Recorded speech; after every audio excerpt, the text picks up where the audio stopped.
చూడండి అంతే, చాలా సింపుల్ కదా. జున్ను అనేది ఎప్పుడు వాటర్ ఉండాలి ఖచ్చితంగాను. వాటర్ ఉంటేనే దాంతోపాటు మనం తినగలం. ఇలాగా చూసారా.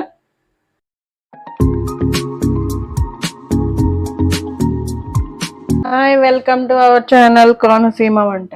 అందరూ ఎలా ఉన్నారండి? మేము బాగున్నాము.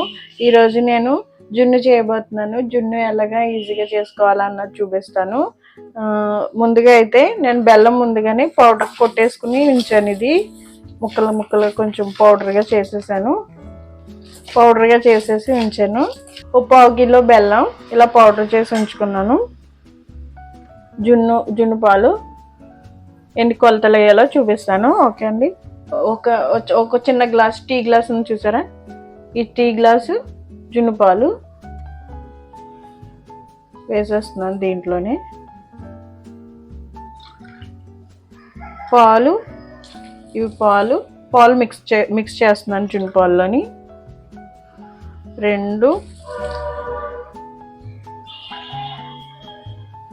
ఒక 4 గ్లాసులు వేస్తున్నాను మామూలు పాలు.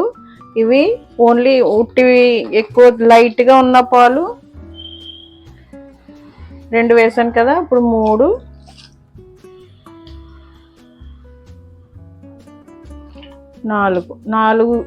గ్లాసులు మామూలు పాలు, జున్ను పాలు, ఒక చిన్న టీ గ్లాసు, అలా ఈ గ్లాస్తోనే కొలతగా వేసాను. అంటే మీకు తెలియాలని. నాకైతే కొలతగా అయితే నేను వేసేస్తాను, నాకు తెలుస్తుంది అంచనా. అందుకని మీకు తెలియాలనేసి టీ గ్లాస్తో చూపిస్తున్నాను. ఓకే అండి. ఒక టీ గ్లాస్తో జున్ను పాలు అయితే ఇంకో 4 గ్లాసులు పాలు వేసుకోవాలి.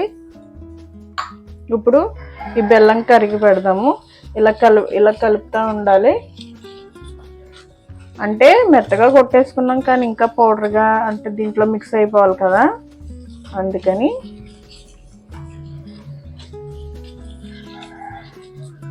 ఇంకా మెత్తగా రావాలంటే మనకి ఎందులో కొట్టుకున్నా కొంచెం అంటుకుపోతుంది కాబట్టి దీంట్లో ఇంకా ఇలా కలిపేద్దామని ఇలా కలిపేస్తున్నాను. చూడండి కరిగిపోతుంది. జున్ను పాలు అంటే మనకి రేరుగా దొరుకుతాయి. మా సైడ్ అయితే దొరుకుతాయి కానీ మాకు కొంచెం కష్టమే. ఎప్పుడో సంవత్సరంకి ఒకసారి తింటాము.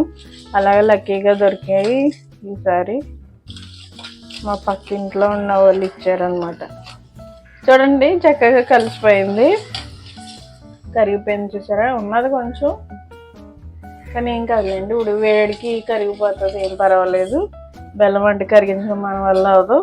సరే, ఇప్పుడు ఇది వేరే గిన్నెలోకి వేసేసుకున్నాము. దీంట్లోనే వండుతాను అనమాట.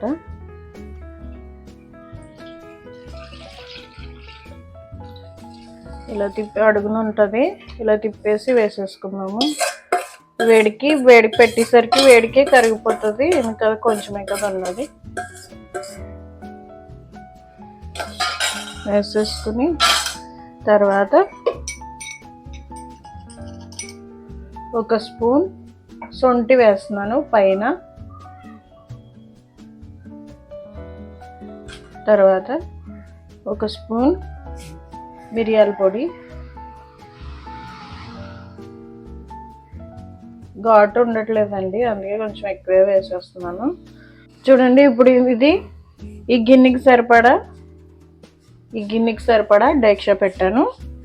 దాంట్లో ఇప్పుడు నీళ్లు వేసుకుని ఇది గ్యాస్ ఆన్ చేసుకుందాము.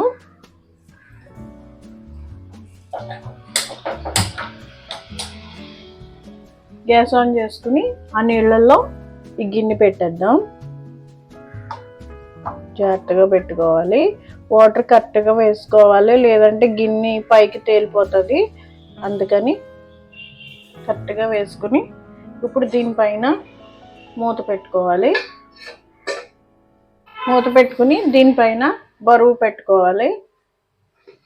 ఇది పెడుతున్నాను నేను, ఎందుకంటే అది వాటర్ బాయిల్ అయ్యి ఇలా పైకి బబుల్స్ కింద వస్తుంది కదా, అది కదలకుండా గిన్నె బరువు ఏమన్నా పెట్టుకోవాలి. నేను ఇది పెడుతున్నాను, చిన్న రాడ్ లాంటిది. ఇప్పుడు దానిపైన ఈ మూత పెట్టుకోవాలి. దీనికి సరిపడినంత ఆవిరి లోపలికి వెళ్ళాలి, బయటికి చిన్న హోల్ ఉంటే సరిపోతుంది. దీంట్లోంచి వస్తుంది కదా, సరిపోతుంది. ఇది ఒక పావు గంట 20 నిమిషాలు 15-20 నిమిషాలు ఖచ్చితంగా పడుతుంది ఉడకడానికి. చాలా ఈజీ కదండి, ఇంత సింపుల్గా. అంటే జున్ను పాలు దొరికితే చాలా ఈజీ. వండుకోవడం అన్నది కూడా ఎప్పుడు రేర్గా వండుకుంటాం కదా, అందుకని. సరే ఓకే, 20 నిమిషాల తర్వాత మళ్ళీ చూద్దాము. మీడియం ఫ్లేమ్లోనే పెట్టేసి ఉంచుకోవాలి.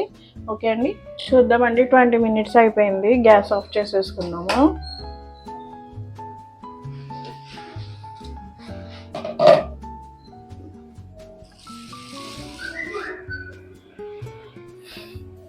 స్లోగా తీసేస్తాం.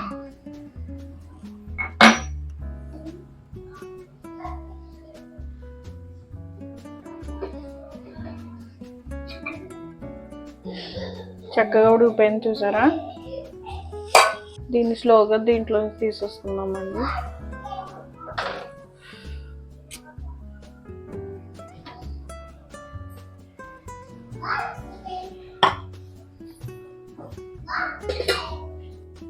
చూడండి, అంతే, చాలా సింపుల్ కదా. జున్ను అనేది ఎప్పుడు వాటర్ ఉండాలి ఖచ్చితంగాను.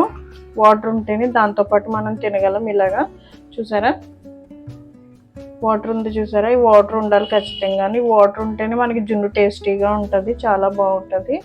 చక్కగా కరెక్ట్గా ఉడికింది. వాటర్ లేకుండా గడ్డగా వండుకున్నామంటే ఆ ఫీల్ రాదు, తినే ఫీల్. చాలా ఇలా జ్యూసీగానే తింటేనే చాలా బాగుంటుంది. చూడండి, ఇలా వాటర్తో పెట్టుకుని ఇది తింటే చాలా బాగుంటుంది. ఇలాగే చేసుకోవాలి. వాటర్ కరెక్ట్గా కొలతలు. అంత చిన్న టీ కప్పుతో ఒక 4 కప్పులు మామూలు పాలు వేసుకోవాలి. ఒక టీ కప్పు జున్ను పాలు వేసుకోవాలి. అలాగ కరెక్ట్గా కొలత అయితే కరెక్ట్గా సరిపోతుంది. ఓకే అండి, మీకు నచ్చింది అనుకుంటున్నాను. నచ్చినట్లయితే లైక్ చేయండి, షేర్ చేయండి. మరిన్ని వీడియోస్ కోసం మా ఛానల్ తప్పకుండా మీరు సబ్స్క్రైబ్ చేయండి. Okay, thanks for watching. Bye bye.